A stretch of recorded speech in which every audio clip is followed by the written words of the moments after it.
And a great audience. We're into our final third now. It's been a wonderful afternoon. We're running a few minutes late.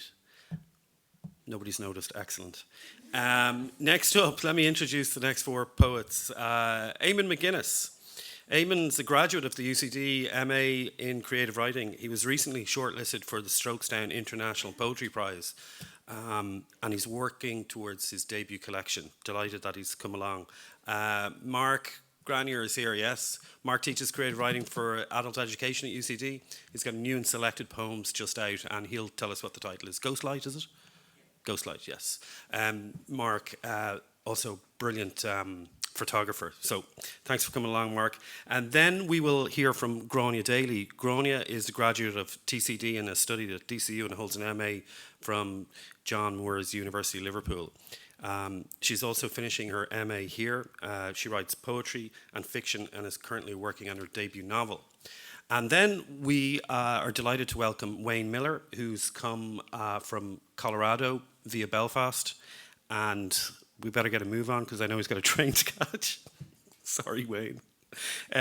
Wayne's had a spectacular year. He's the author of 4 collections of poetry, most recently Post, published by Milkweed last year, which won the Rilke Prize for the best US collection of the year. He teaches at the University of Colorado in Denver and edits the literary journal Copper Nickel. He's a Fulbright Fellow at Queen's University Belfast. Please welcome Eamon to start us off. Thank you.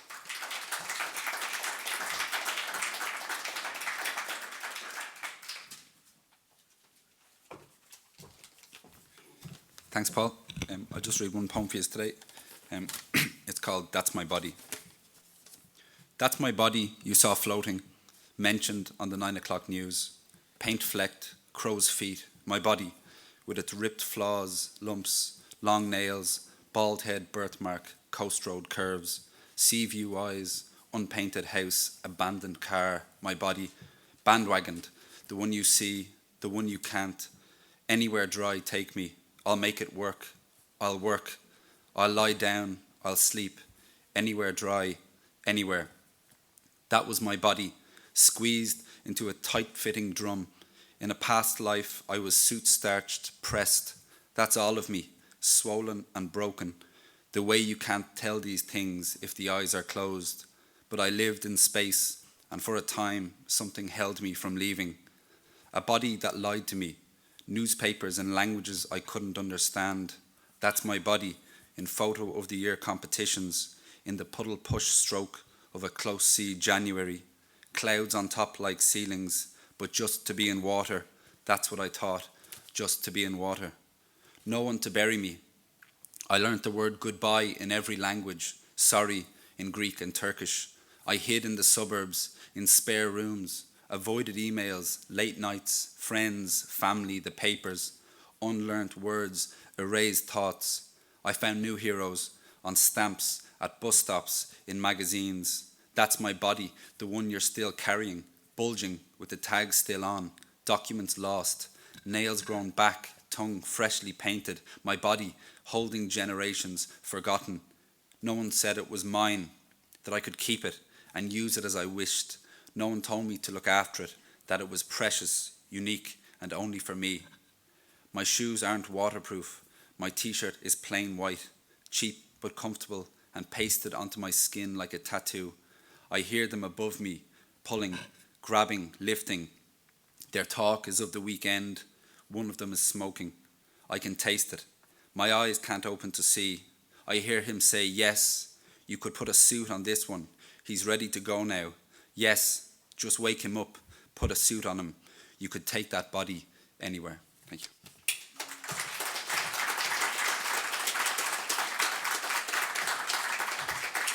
Hi, delighted to be here. Thanks, Paul. And I'll just read 3 poems from my new and selected poems, Ghostlight.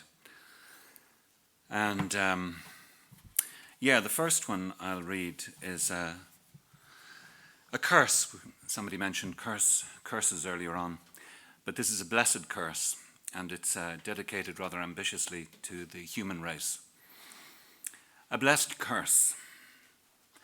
May your children and your children's children marry again and again he or she whose skin is unmistakably, even in a dim light, that shade that has you most affronted and afraid. And may these marriages be devastatingly happy. This is a poem called Present Continuous, and it's about my mother's death. She died in 2012, Julian Barnes said that after you, there are kind of tropics in your life, and everybody at some stage crosses the tropic of grief, and that's when I crossed my tropic of grief. So this is called Present Continuous. Going on 2 months after you're dead, and I am still saying, "Good morning, Mum," and before closing the door on what was your room, dark at first and now full of the lingering spring evenings, good night. Presumably, death is where time stops, so an afterlife would see past and present locked in the same room. I ache to see you again. But what will we do with ourselves and the rest of our loved ones floating in the ether? Beam eternal love at each other while the cosmos falls apart and flickers out? From here, it seems rather more likely that whatever we wish to call it will spare us all that, no matter. Drop the odd hint if you can, a song, a smile in a passing dream, and when I begin to die, fool me. Be there waving furiously, door-framed inside that light-flooded telescopic tunnel at the end of the last fizzling neuron. See you then. And this is a poem called How to Ask for a House in Poetry. The title was given to me by this wonderful old Irish legal tract, which was in the introduction to Gerard Murphy's book of ancient Irish lyrics. And the English crib to it, which I'll quote now, just said, it said considerably more actually, but I quoted the first couple of lines. I ask for a thatched and sheltered house, truly clean and cleared. So, how to ask for a house in poetry. I ask for a house that keeps its distance, though not too far to shout good night at a neighbour. A house with a smile on its face, well placed in the townland, while remaining on speaking terms with trees, rooks, and a badger, local colour. I ask for a house keen-eyed as a lookout, one that has climbed beyond its topmost branches and listens for the sake of listening, hears the tick of branches on roof tiles, the foof of the boiler coming on, sees the wink of headlights rounding a hill, can tell the tread of a friend from that of the walking dead. I ask for a house at home with itself. So whether it's tucked in the lee of a hill overlooking a road skirting the valley, or a breeze-blocked yard jewelled with smashed glass, it will rival those gated drives and high kingdoms whose passive windows rule the horizon. I ask for a house wakeful as the cat that also sleeps tight, whose opening windows and doors breathe like gills, easily exhaling the hard feelings, a house that is ready, as any house can be, for catastrophe and delight. Thank you.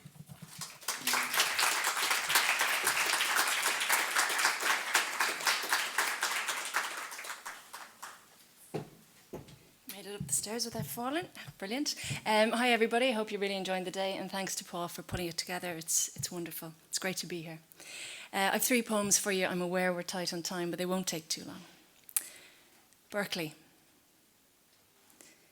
Dry rot dispels strength and stamina, reduces to a dusty mess what once stood tall and able, makes angels of students who party on board its private decay, and without invitation pulls them toward the dust. Níl Tinton.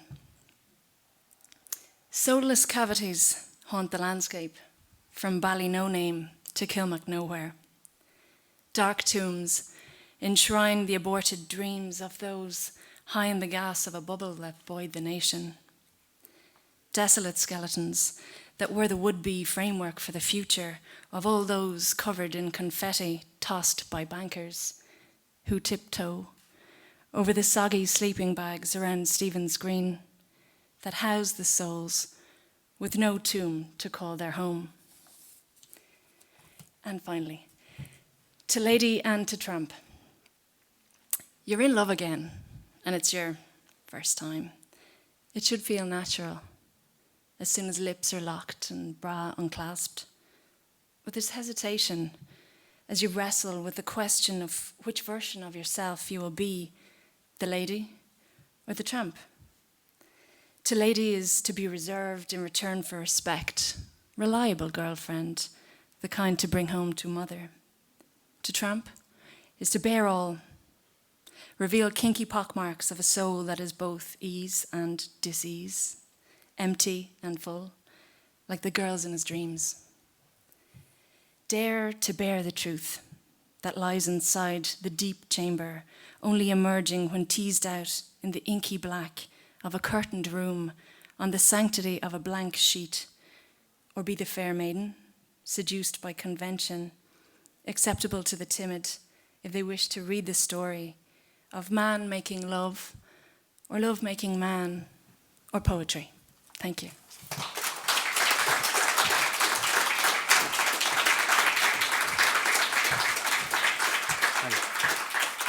Thanks, Paul, for having me.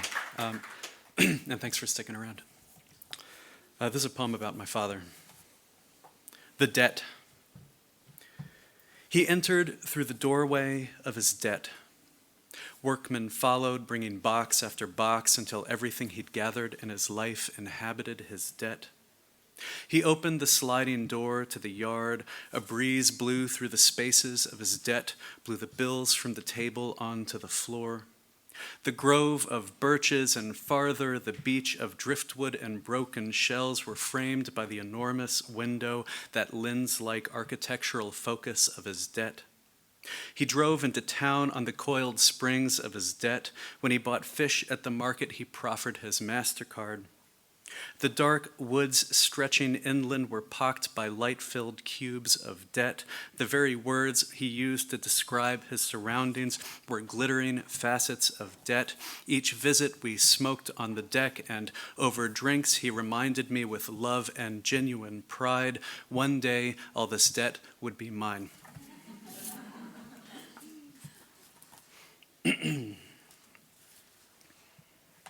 Also about my father. Post-elegy. It's in 2 sections. 1. For 4 years, I kept your ashes in the trunk of my car. They rode with me to work and back home along the highway's greased tube of air. Someone would say, what a perfect American burial. Evenings, I pushed the remote and the garage door unsealed like the door of a crematory. Then, all night, the day's accumulated heat slipped out of you. I never even removed the box from its postal packaging. 2. Finally, I took the box of ashes to the beach where once I'd watched you swim, drunk in the turbulent aftermath of a hurricane. I tumped the dust at the lip of the waves, and they swallowed it up. It was easy as that.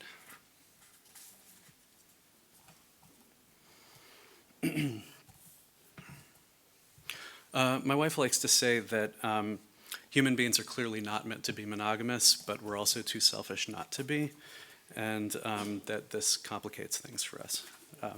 So this is just my articulation of that. It has a little rhyme scheme, but you may not be able to hear it. This is called Marriage.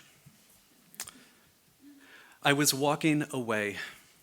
As I moved, I knew you were sleeping in our bed.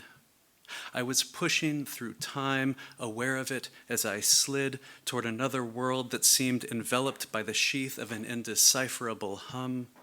cupped inside that moment, I began to surface, a sense of rising, the earth I could feel lifting with me toward a blurred layer in the sky through which the ground, the street, the windows passed, and see, I arrived at the warm engine of you asleep beside me.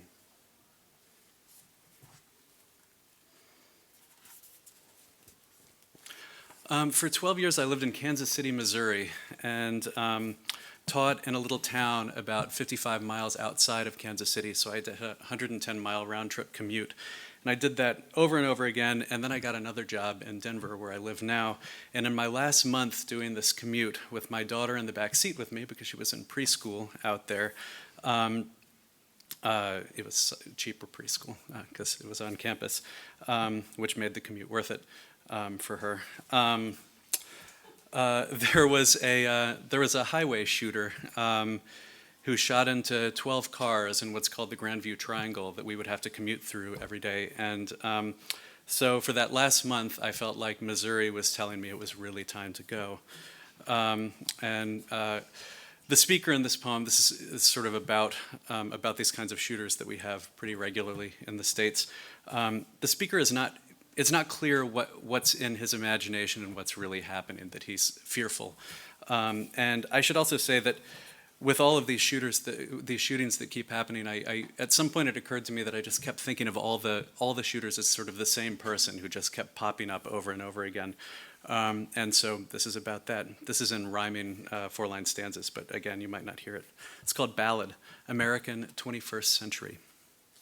That spring, the shooter was everywhere, shot from our minds into the hedgerows, the pickup beds and second-floor windows, the hillocks and tentacled live oaks, and sometimes he was tracking us with the dilated pupil at the tip of his rifle.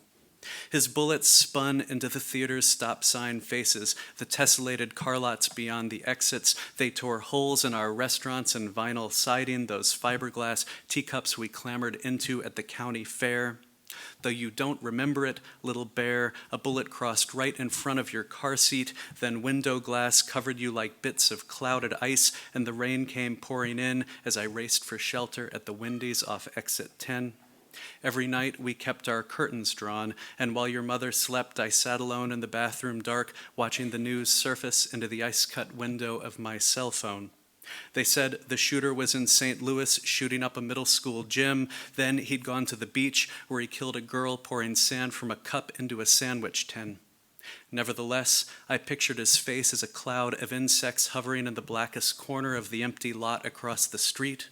At work, they walked us through scenarios, what to throw if he came through my classroom door, how to arm the students' desks for counterattack.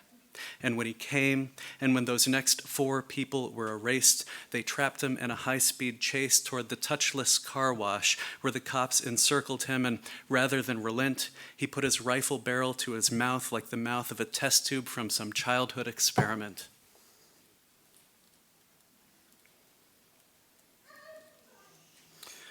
This is the last poem I'm going to read. This is going to sound terrifying, but just hold on. It is in 12 sections, but each section is just a line. So, it's called On Language. It could also be called On Marriage or On Love. It's sort of could be either of those things. On Language. 1. There were only certain stones we could step on to cross the river. 2.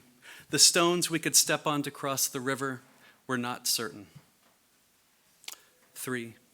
It was difficult to decide if the stones were part of the river or a scattered resistance to the river, if the stones were form or content inside the greater form of river. 4. Mainly the stones we stepped on dropped away behind us like the notes of a song. 5. A lovely village lay across the river, but we spent most of our time focused on the stones. When at last we arrived at the muddy bank, the village had shifted impossibly back across the river. 6. Love, stay with me inside the syntax of the river. 7. At times, the stones we stepped on were at the bottom of the river. When we emerged, our bodies no longer sails. In the current, the stones had risen like balloons to the river's ceiling. 8. Those days, the river filled our clothes, our ears, slicked us like a dream. 9. We sat on the shoreline and looked back across the river we again would have to cross. Looking, too, was a kind of crossing. 10. Inside the forever descending current of the river, a counter-moving archipelago of stones. 11. Stones that, we discovered, crossed the river. 12. We spent our days crossing and crossing the river. Thank you.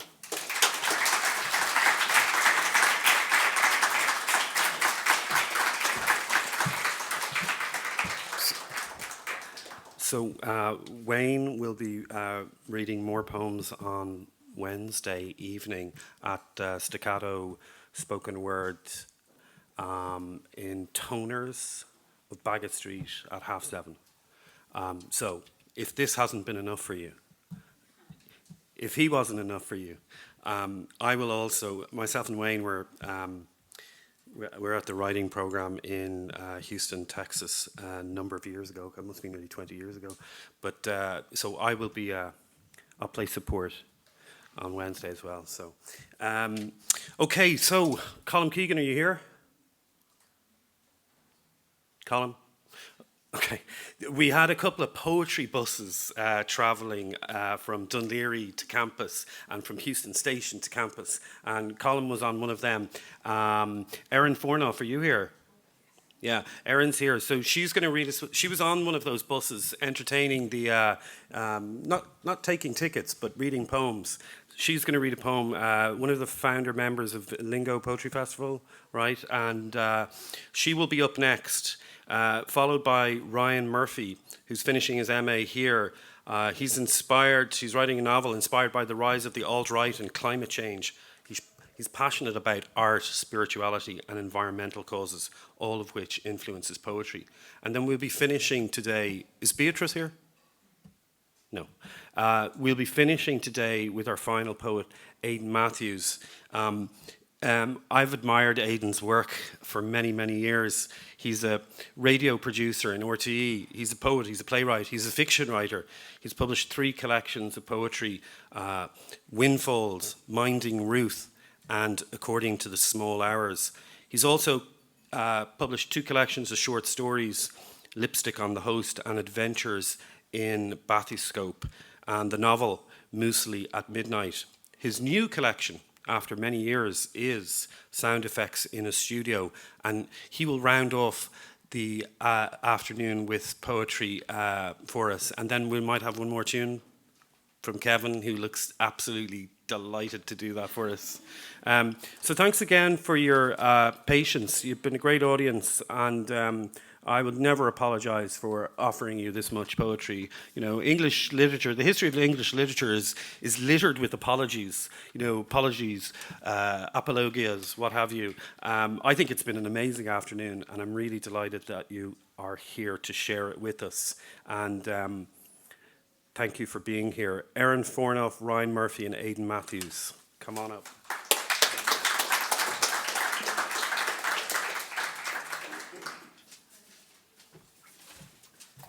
I've been working on a collaboration with a street artist named Joe Caslin on a mural and poetry project that was just installed in front square of Trinity College. So it's 5 stories tall, a pasted paper mural, and there's a poem that goes along with it, and it's in favor of a bill before the Shannon to decriminalize addiction, so send people to treatment rather than jail. So this poem was an interesting challenge because the theme of the project was to look at the volunteers 101 years after the Rising to say what battles do people need to fight now, and also tie in addiction, and also tie in someone's tattoo of St. Christopher, and also take the words of all the people in the mural and do all that as an American. So there's a short film coming out with an Irish actress reading this poem because it would just be weird in my accent. but you'll hear it now. So this is drawn from the interviews of people in the mural, and if you're around Trinity, you should go see it in Front Square. It's kind of cool. There is a prologue to each of us. My history is a drawn line that stretches behind me endlessly, and in front of me, unwritten possibility. The volunteers, mostly in their 20s, from all the various walks, laden with the burden of centuries. The tall pillars hold in the scars of their battles as they still hold up the roof.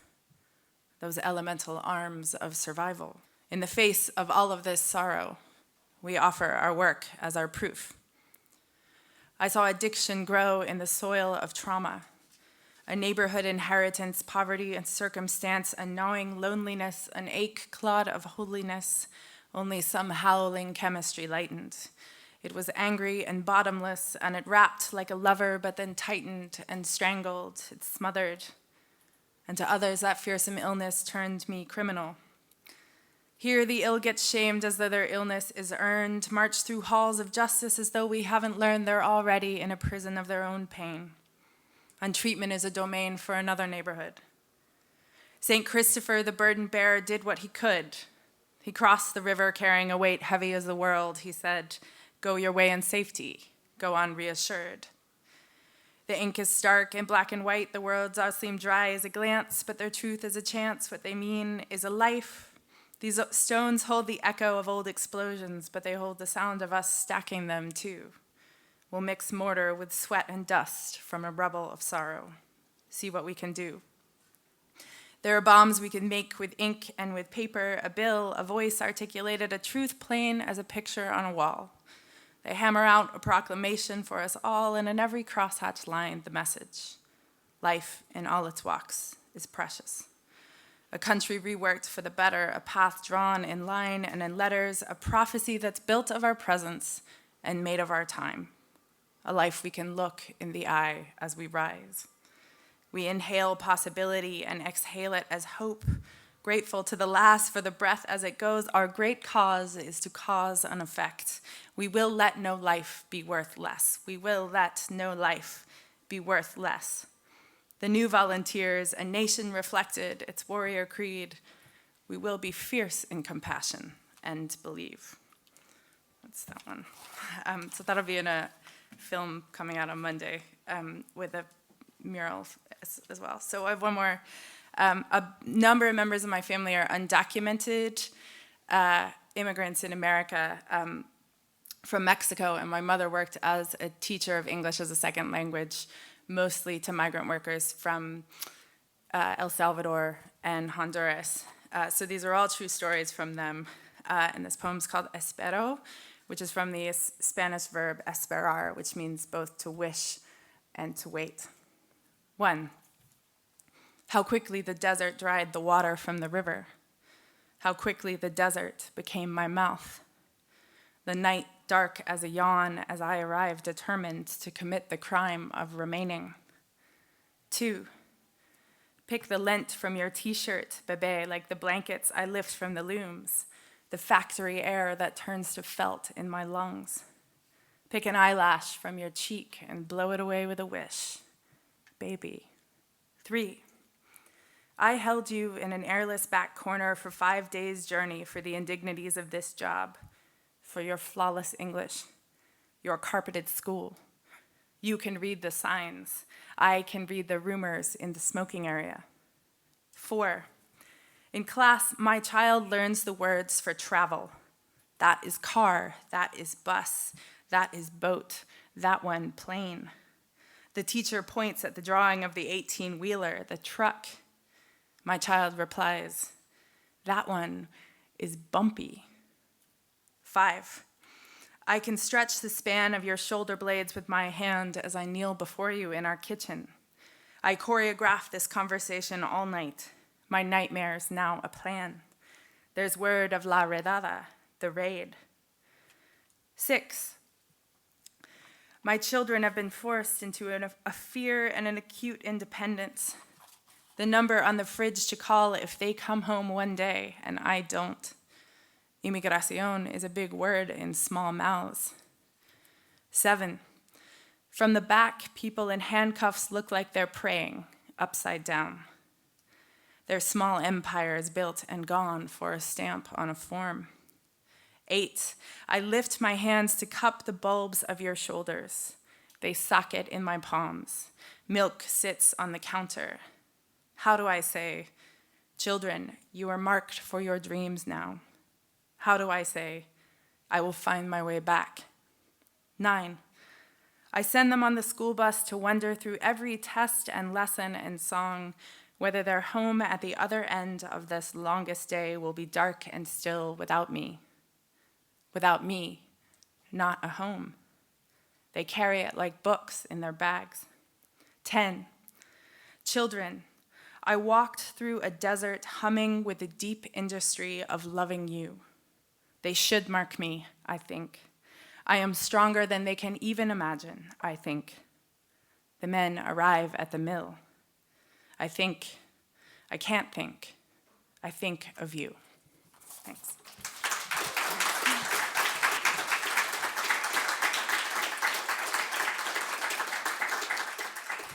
Hi, I'm just going to read out one poem.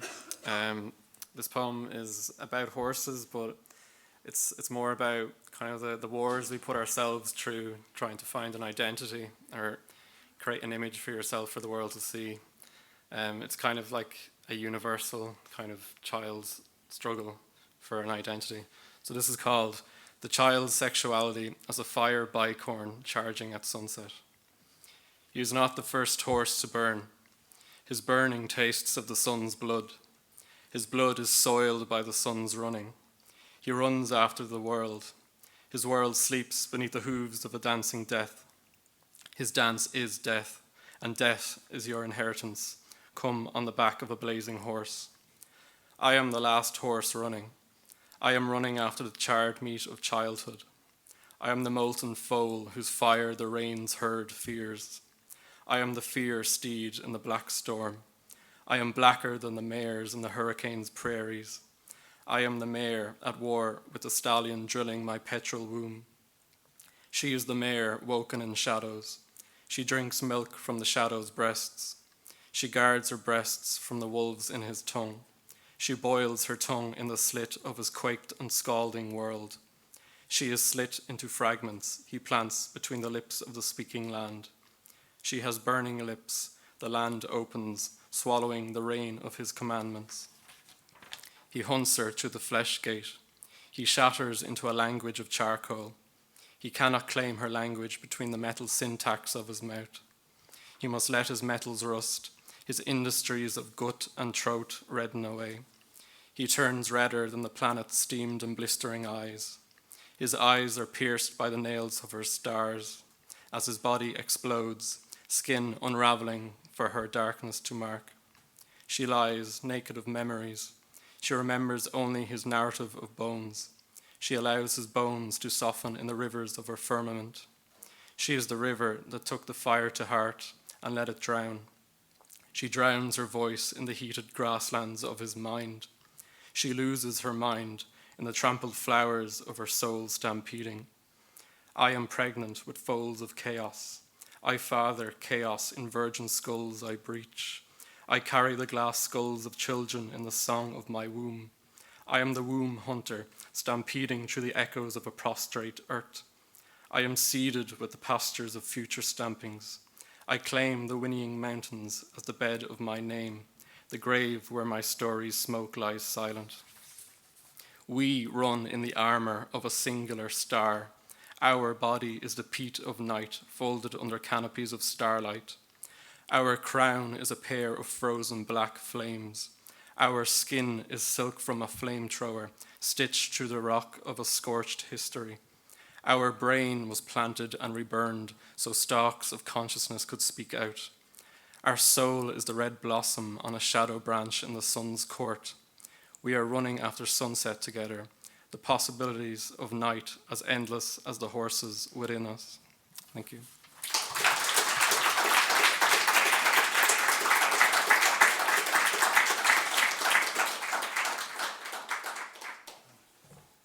Hello, good afternoon. I won't delay you long, I promise. Hitchcock said of congregational forms that The basic rule is never to ignore the bladder capacity of your audience. I have a daughter, one of my daughters, of whom I'm very fond, is leaving me. Is leaving me next week for another man. So I thought I'd read a poem for her. I was picking her up from work a couple of years ago when she turned 30. And I saw her standing at a bus stop. It must have been Holy Week because there were ads for Cadbury's cream eggs behind her. And the logo said, so many eggs, so little time. But now. And it made me write a poem, not about her eggs, but about her first flow many years ago. If I can find it, I beg your pardon.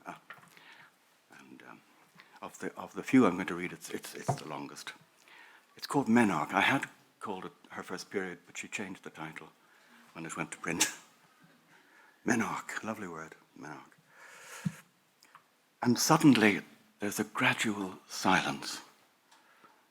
It grows in the space between us like a grand piano, a Bechstein, too beautiful for my butterfingers, for your fingerprints among the photo frames. Or when we speak, not small talk or big talk, it's as if a Spaniard and an Italian, say, were almost understanding every last word with the large, long-distance gestures of the eyes. It should be a blessing, a banquet, a bat mitzvah. I should dance with you again like the Torah in a moment of visible light, between past and future, beyond the aim of my retina, within a shade of the good color of blood, the infrared and the ultraviolet rays of the seen and the unseen. My father's penis, my daughter's breasts, myself even, a mystic of testicles, with a belly button like Jesus, but no head for height. On the feast of day 14, we conceived you in speechlessness. In speechlessness, I watched you gather your strength between the curious stirrups, a smashed and soggy redhead, angled toward a thigh with no hair and a white hive on it, as your baptizer's list downsized to Laura. Another time I slept. That was day 15. Your mother lay like a Hindu in a handstand, her high heels upside down on the faint, flocked wallpaper, to grow you, oval of hope. In the morning, a heron stood on the chimney pot above us, over our heads, beyond our power of vision. You could see the neighbors pointing, slowing their cars. You could hear chart music soaring from the space wagons. The months flow like a movement. Patience and passion flow. I don't write your name and class on your lunchtime banana. The wardrobe ends in wood and not in Narnia. Now I turn your radio off in the small hours as you feign deep sleep, that teenage rapid-eye routine.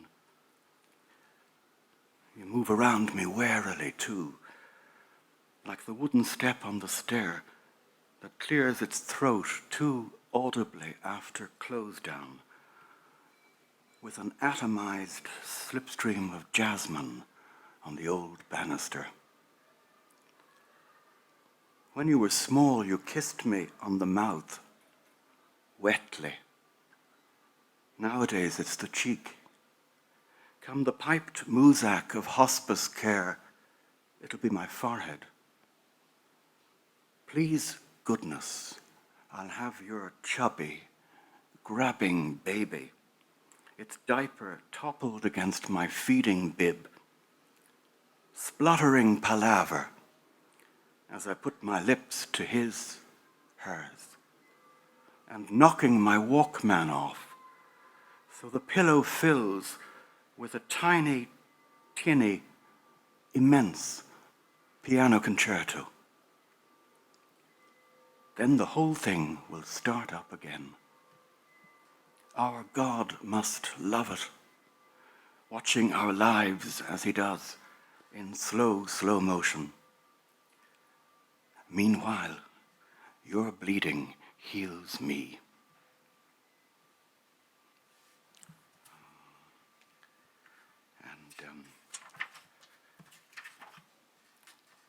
And I'll read a poem from my wife, whom I met in this building 45 years ago. She was 17. They didn't do transition year in those times. It was back in the days of pastel espadrilles and gypsy skirts and cheesecloth blouses.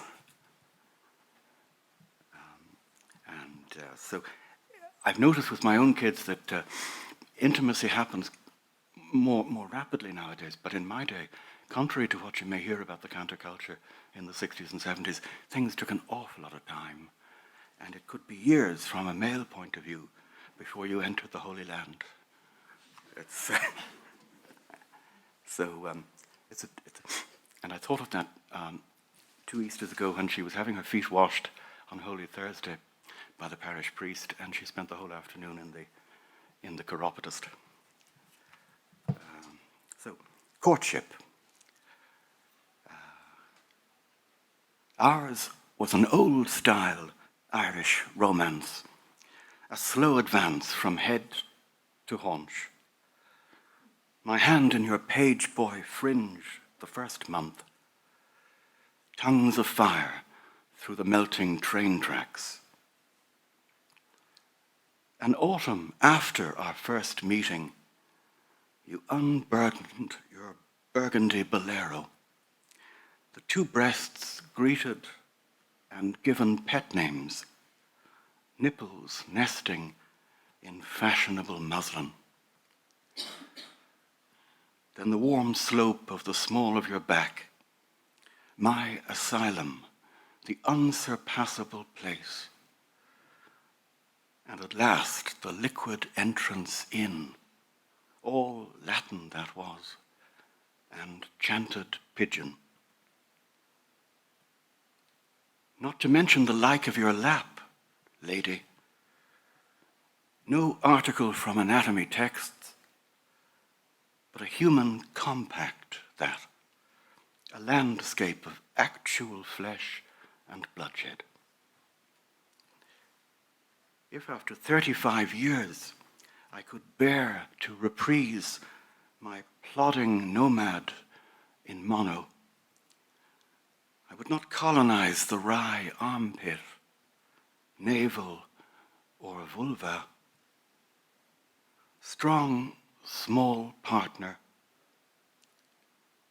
asleep in a queen-size bed in streetlight. Your face is haloed in the glow of an iPhone. Nothing I have done to it so far shows the closed folding doors, the corkscrew stairwell. Yet twice now, since the new term started, I have watched the mask grow backwards quickly to before there were crowns or a first lip wax, eyeshadow, the little moustache of tears. Only your 2 feet fight free of the duvet. They have corpsed. They are beyond chiropody, washed and rubbed raw and scraped with scissors for no priest's hand towel on Holy Thursday.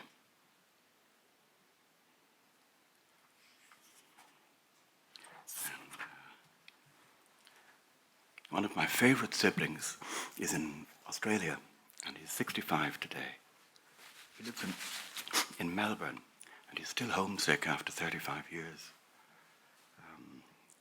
So I thought I'd read him a birthday poem, one that I wrote for him when he left all those years ago. It's called The Elements of Leaving. And it references, I suppose, the 1980s. From the ruined chancel at Rathmichael, you lined your footsoles with old topsoil. I was in flip-flops. It was your walkabout. The Pulafuka Reservoir poured pure Wicklow water into a lured bottle. Now it's in Melbourne. It's entirely elsewhere. After that birthday candle in Cabinteely, your lighter won't strike fire again until Australia. Heavy as any hearthstone in your breast pocket. Over the terracotta rooftops of Kilmacud, helium filled the farewell novelty condoms. Your wine breath gushed from one that wouldn't not.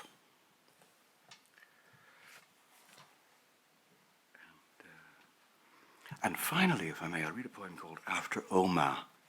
I worked a great deal in the north during the 80s and 90s, and that was a double dispossession for my generation because we had been brought up in the 1960s to valorize the revolutionary violence that created the state.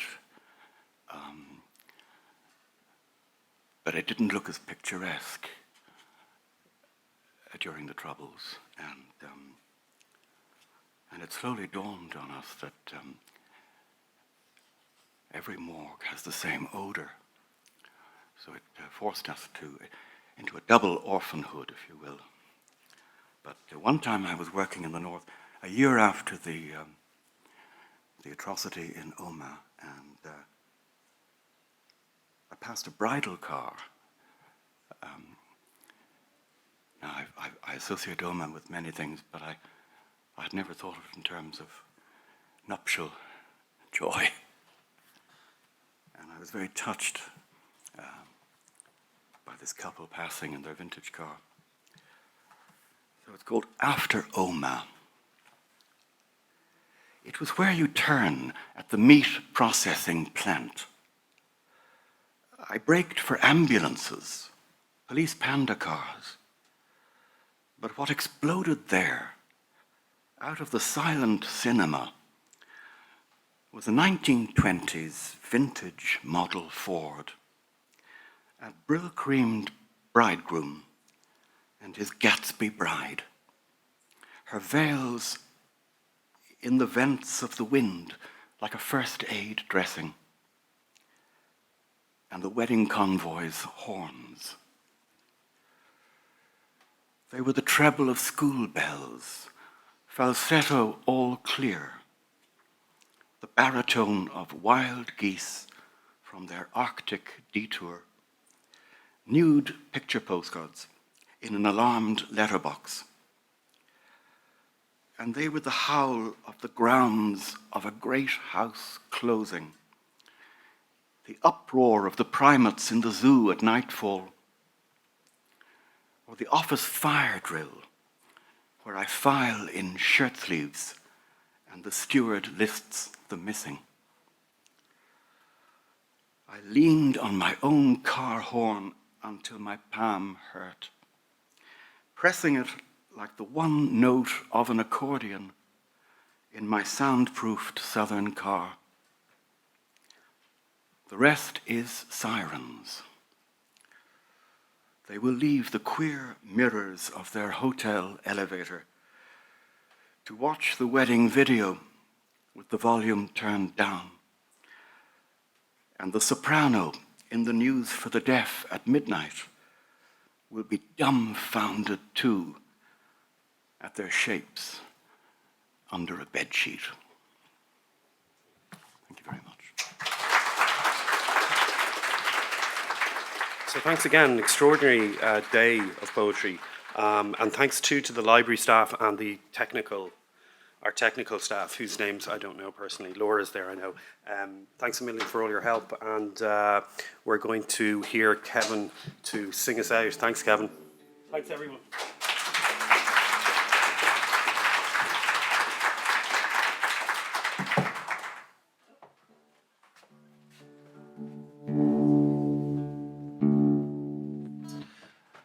Okay. Well, Paul asked me if I had a song to finish the whole thing off, and I think this should do the trick. Paul.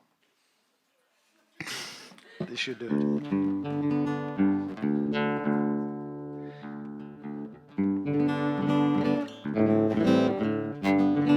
I'm not much of a guitar player, but I'm normally better than this. And I realized I tried to amputate my finger last Tuesday, and it's having an effect. I tell you that as a blatant attempt at getting your sympathy. But it hurts. It does hurt. And for this song, I like to close my eyes, because when I close my eyes in my imagination, I can sing a falsetto like Smokey Robinson. And I don't open my eyes because I don't want to face the truth. So. Oh yeah, very important. This is a Donegal doo-wop song. So if anybody is familiar with Donegal doo-wop, just approach the stage and join me. And you don't even have to join me, you can just doo-wop from your chair. Please. Please. Doo-wop, doo-wop. Okay, Smokey. Okay.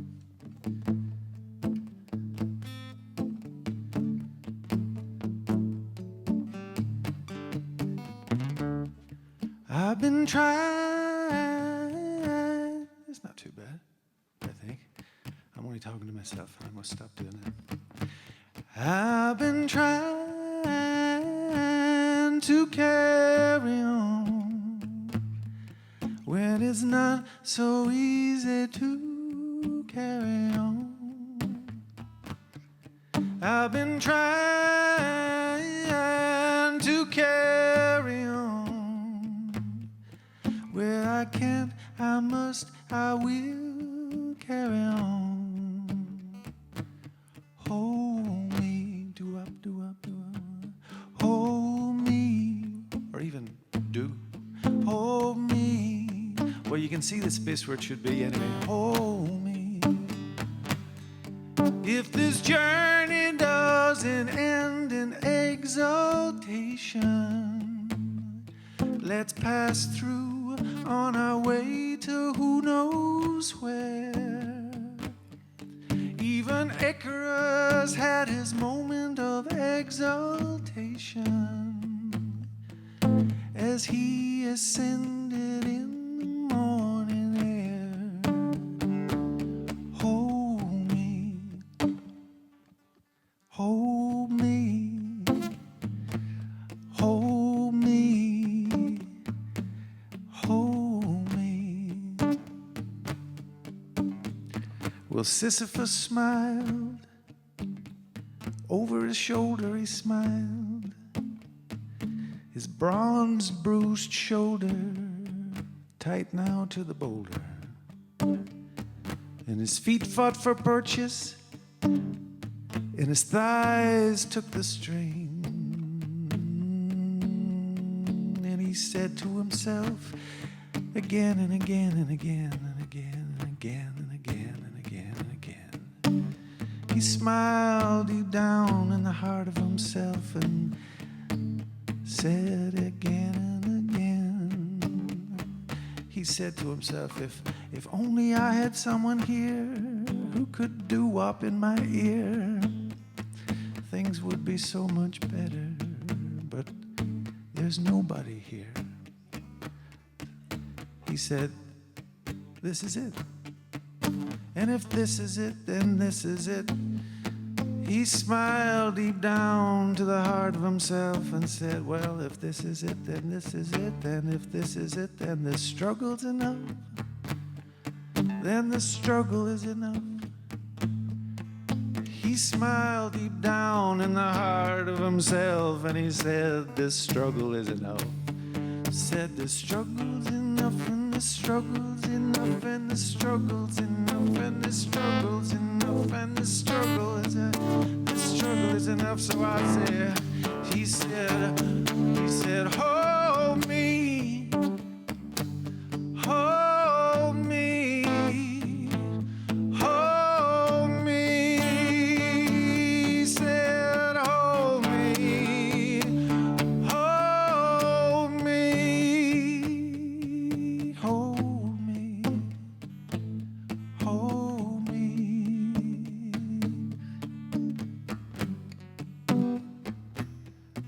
Hold me,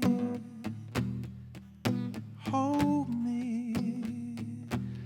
Do up, do up, do up, do up, do up. Thank you, thank you.